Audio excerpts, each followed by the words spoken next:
Welcome back. In our last video, we walked through the IHSS Calculator Pro wizard, the step-by-step setup that gets your personalized calculator ready to go.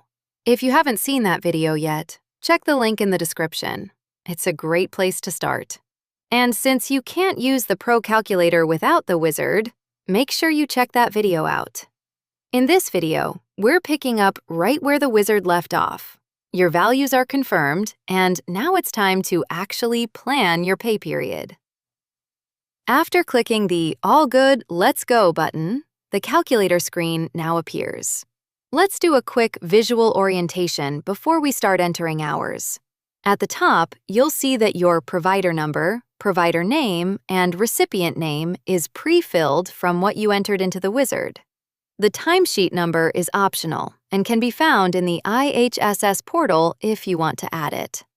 Next is the month, pay period, and year. In this tutorial, we're using the month of April, and the pay period is the 16th to the end of the month. The year is defaulted to 2026. Now let's look at the calendar.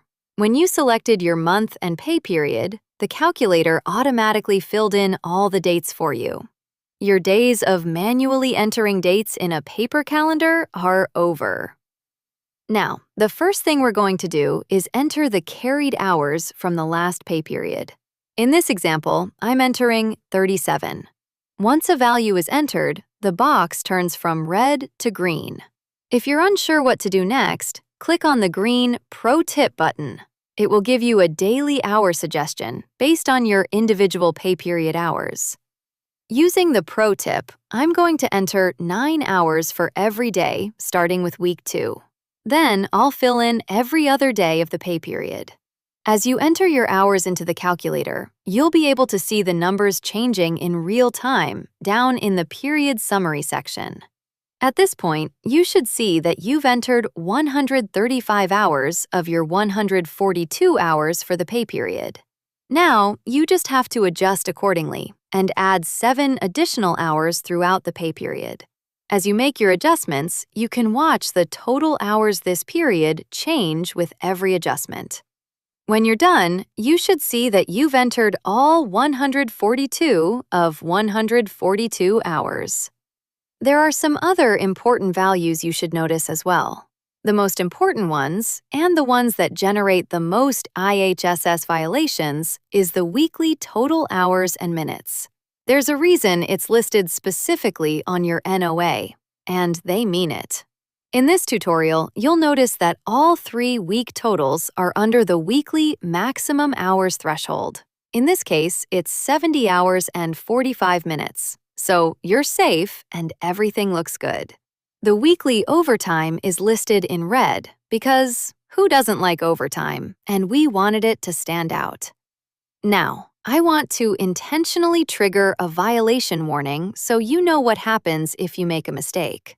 When you're at 142 of 142 hours, simply entering 1 extra minute into the calculator will trigger the period max warning. You'll also see that it tells you that you're 1 minute over, which is a violation, even though it's only 1 minute over. If you are over by whole hours, you'll see the violation warning indicate how many hours you are over by, so just go back and fix it. Remember, this is a planning tool. You are going to make mistakes, and that's okay.